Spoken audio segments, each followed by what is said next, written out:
Never too early to grab a ticket. Super Bowl 56 odds out courtesy of our friends at William Hill. Despite a Sunday no-show job that would make Tony Soprano blush, the Kansas City Chiefs are odds-on favorites to get back to the mountaintop at plus 550. The Bucs and the Packers sharing secondary honors at 9-1. Beyond them is the Buffalo Bills, Baltimore, LA, San Francisco, and the Saints. Champions are made in the offseason, and here we are on day one with our day one CBS Sports Draft analyst Ryan Wilson and Vegas insider Todd Fuhrman. Before we dive in, guys, I have to commend you again on a fantastic season of coverage, picks, and analysis. Now let's do it again. Todd, before we jump in on any picks here, I want to talk strategy. Do these day one futures offer any unique opportunity we should be looking at? Well, I'll tell you one thing, Joe. The word that should resonate with recreational bettors and professionals alike is patience. There's no reason to run to the window and bet some of the favorites that you showed on that graphic from William Hill, because in reality, those prices are going to remain pretty static from now until we see toe meet leather in the preseason in early August. So you're going to want to try and find a team that might be a little bit undervalued further down the board. Then it makes a little more sense to tie up your cash for, let's call it 364 days or thereabouts. And hopefully we found a team that you can earn off of when you get to the postseason next January. So now we look ahead to the new campaign. The Bucs, the defending Super Bowl champions. And although Vegas doesn't have them as favorites to win it all next year, they are co-favorites to win the NFC. Ryan, I'll go to you first here. Who do you favor to win the NFC? Well, first of all, Poppy, shout out to Todd, because we talked about this last night at HQ. February 3rd, 2020, Todd is talking about taking the Bucs at 60-1. I think Todd might be good at his job. For me, the NFC going forward, looking ahead to 2021, I'm going to roll with the Rams right there, plus 650. And that's because of two words, Matthew Stafford. Sean McVay clearly didn't think his quarterback was going to work out with Jared Goff. He made it work 2 years ago when they got to the Super Bowl. It didn't work this past season. But I think Matthew Stafford is everything that Sean McVay wants. One less thing he has to worry about in terms of calling plays for this offense. He knows he can make every play. He has Aaron Donald, the Defensive Player of the Year. He has Jalen Ramsey, who just signed that big money deal when he arrived from Jacksonville. And they also, there are reports that there are players that now want to come to Los Angeles to join Matthew Stafford. We know that Kenny Golladay, the wide receiver, Marvin Jones, the wide receiver, both who played with Stafford and the Lions, are free agents. And if there's a reunion in LA with those players, it's even more reason to like the Rams at the current odds. You know, Ryan, I like your pick quite a bit. The one concern I have with the Rams is they still play in one of the tougher divisions in the NFC, and you wonder if all these expectations finally heaped on Matthew Stafford's shoulders will be able to live up to. So I'm curious to watch how things start to unfold with Sean McVay. I'm going to go to a division that I still think is a muddled mess. We know the representative this year from the NFC East had a losing record in the Washington football team, and I still think Washington searching for that franchise quarterback. Philadelphia going to go through a regime change at the top.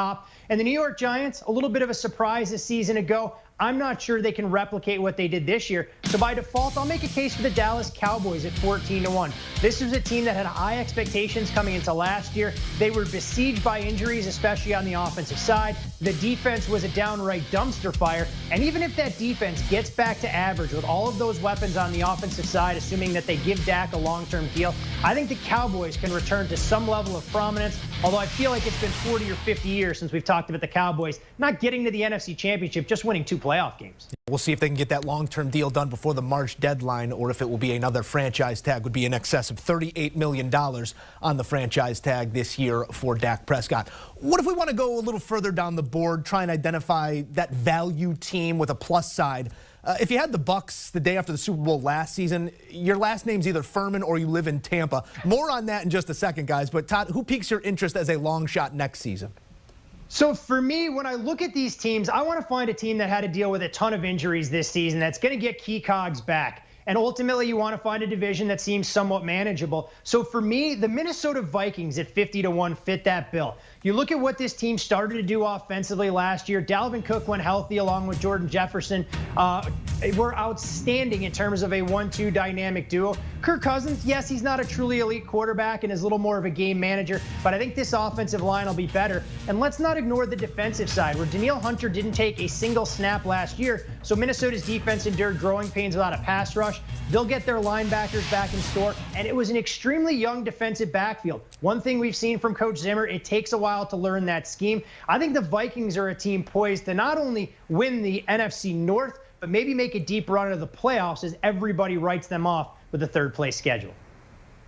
Yeah, Todd mentioned injuries, and I'm actually going to piggyback on what he said earlier. I'm going to go with the Cowboys because at the end of the day, this all comes down to Dak Prescott. If you ever listen to the Pick Six podcast, Will Brinson will incessantly play the clip of where I said the Cowboys had a chance to go 9-7 with Andy Dalton. Turns out I was wrong. Dak Prescott is clearly an upgrade over Andy Dalton or any quarterback they had at any point this season. And if he's healthy, he gets the contract, and that offense can continue to do what it did this year when everyone's healthy. I like them. The big issue, and Todd noted, the defense is a huge question mark. They have to get that sorted out. The good news is they played an absolutely terrible division, one that's even has more turmoil in that Washington doesn't have a quarterback unless they're going to roll with Alex Smith or Taylor Heineke. And the Eagles situation is up in the air because it sounds like the Carson Wentz may not be long for Philadelphia much longer. So I think given the Cowboys situation and given their recent history of being able to win some games, although as Todd noted, they do struggle once they get to the playoffs, this could be a situation where a healthy Dak, a revitalized Dak, a focused Dak could get the Cowboys over the hump.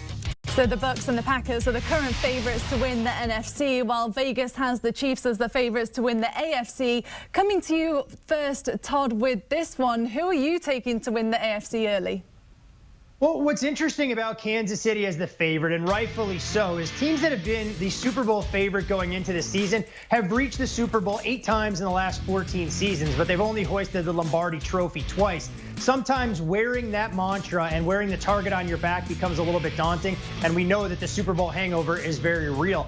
So I'm going to take the team that lost to Kansas City in the AFC Championship in the Buffalo Bills. When you look at Buffalo, their 2 biggest wins already this offseason, maybe the fact that Brian Daboll should return as their offensive coordinator as he didn't land a head coaching job, and it looks like Leslie Frazier will be the man back in charge to command the defense.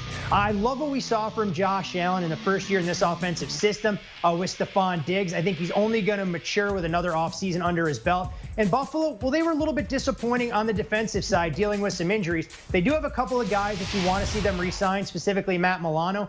But I like where Buffalo is headed. I think they're the class of the AFC East right now. And ultimately, I think 6-1 on them to emerge from the AFC offers compelling value, although this conference is significantly deeper at the top than what you're dealing with in the NFC.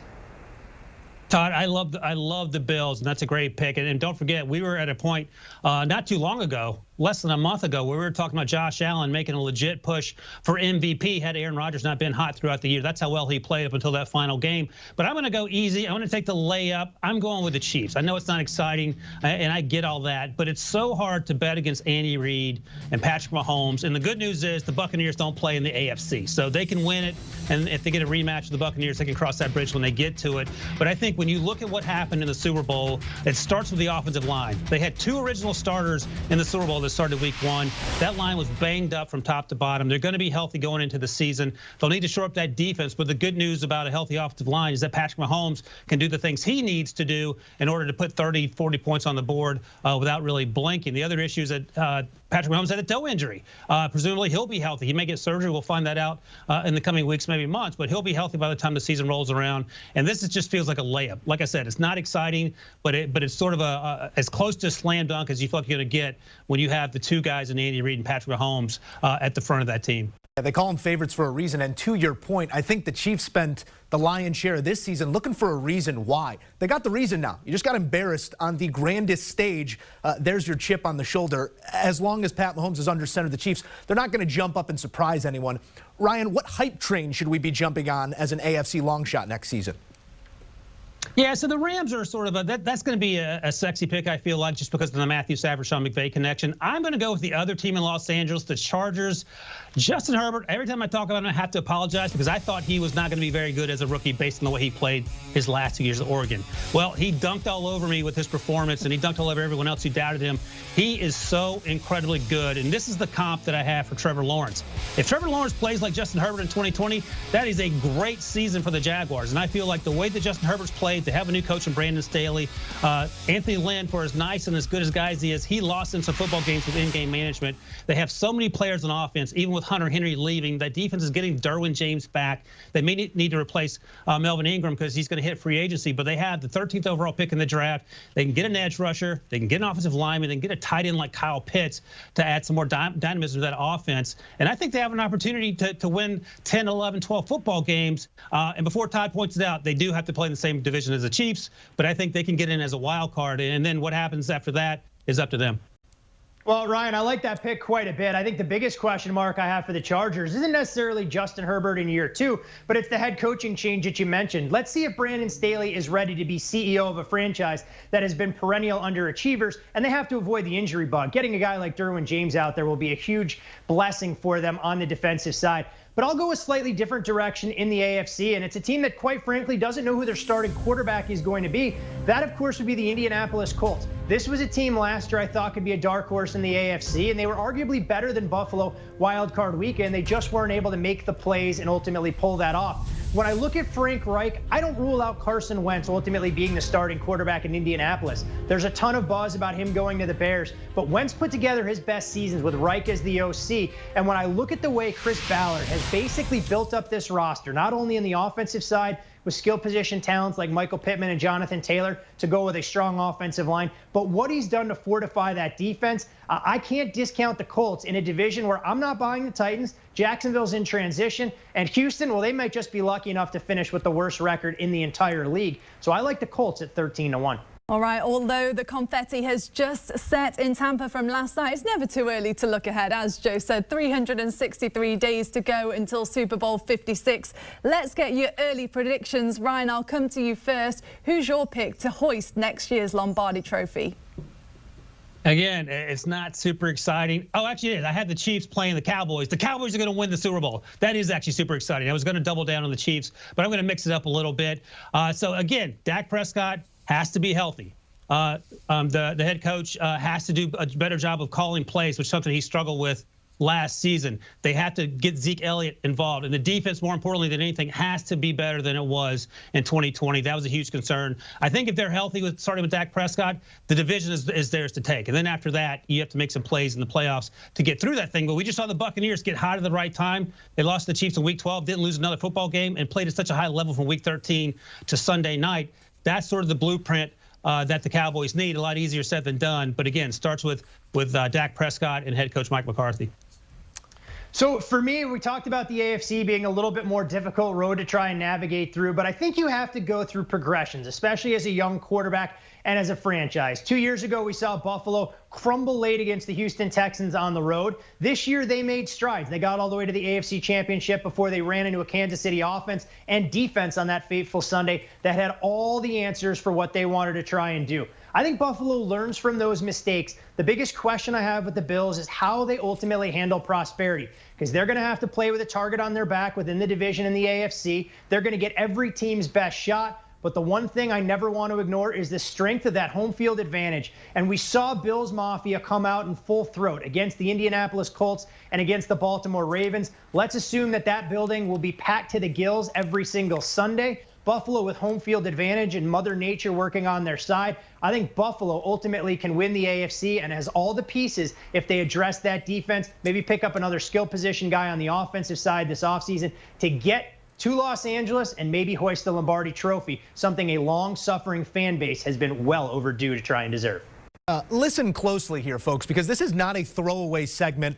Our guys are not blowing hot air at you. If you don't believe me, we've got receipts. Here's Todd Fuhrman offering up a long-shot Super Bowl champion the day after last year's Super Bowl. If you're looking for a long shot, because I'm sucker for big statistical performances and coaches who love to keep their foot on the pedal, I think Tampa Bay at 60-1 can be one of those teams that takes a major leap. We'll see if Jameis Winston is their quarterback. Maybe it's Phillip Rivers. But I think the Bucs are a team poised for big things as long as Jameis can cut his interceptions down to, say, 20. We know he led the league in passing yards, and the defense can only move up from where they finished a season ago. I mean, can we all just take a moment?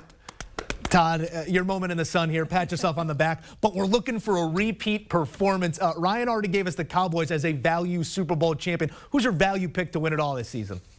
Well, Joe, sometimes it takes a little bit of luck in this business, and clearly Jameis Winston wasn't the guy leading that Bucs charge. They did get a veteran quarterback. I just happen to be wrong on the name. It was Tom Brady instead of Phillip Rivers, but I do at least feel validated by the defensive performance we saw from them that ultimately cemented that Super Bowl title. But we talked about the Vikings earlier, and when I look at that franchise, yes, they don't have an elite quarterback. We know Pete Prisco is going to pick on Kirk Cousins every time he's got to play after sundown. but he's got the weapons around him. And when you look at Justin Jefferson and Dalvin Cook, I think that's as dynamic a 1-2 punch as you can find almost anywhere in the NFC. I think this is a Vikings roster from top to bottom that, in my estimation, is better than the Green Bay Packers. And when I look at Minnesota defensively, we knew coming into this season it was going to be a lot of growing pains. They almost went through a full changing of the guard on their defensive line and throughout their secondary. Well, those guys have another year in Coach Zimmer's system. They'll have an entire offseason, hopefully, with hands-on training and OTAs to get themselves geared up. You bring back Danielle Hunter, arguably one of the best edge rushers in the entire league. If they're healthier, I think the Vikings have all the pieces to surprise some people. And while I talked about Buffalo providing a very daunting home field advantage in the AFC, yes, it's climate controlled, but it's not easy to go into US Bank Stadium, especially if the Vikings get 1, maybe 2 home playoff games. So that's where I'm going to take my flyer at 50-1 in what I think is a wide open NFC beyond the Tampa Bay Bucs. That's why he's the best in the business. Always on the money. Todd Fuhrman, Ryan Wilson. Thank you, guys.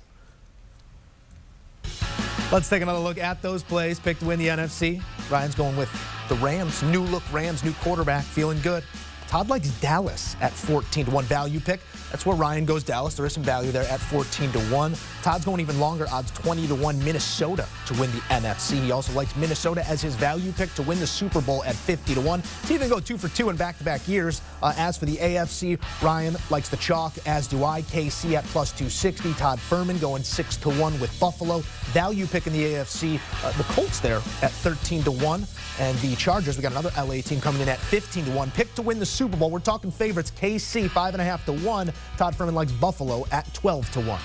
Do you want a sports network that delivers everything that matters about the game? The highlights, the picks, the instant analysis, no yelling, no fake debates, no politics. Hit the subscribe button and never miss a moment.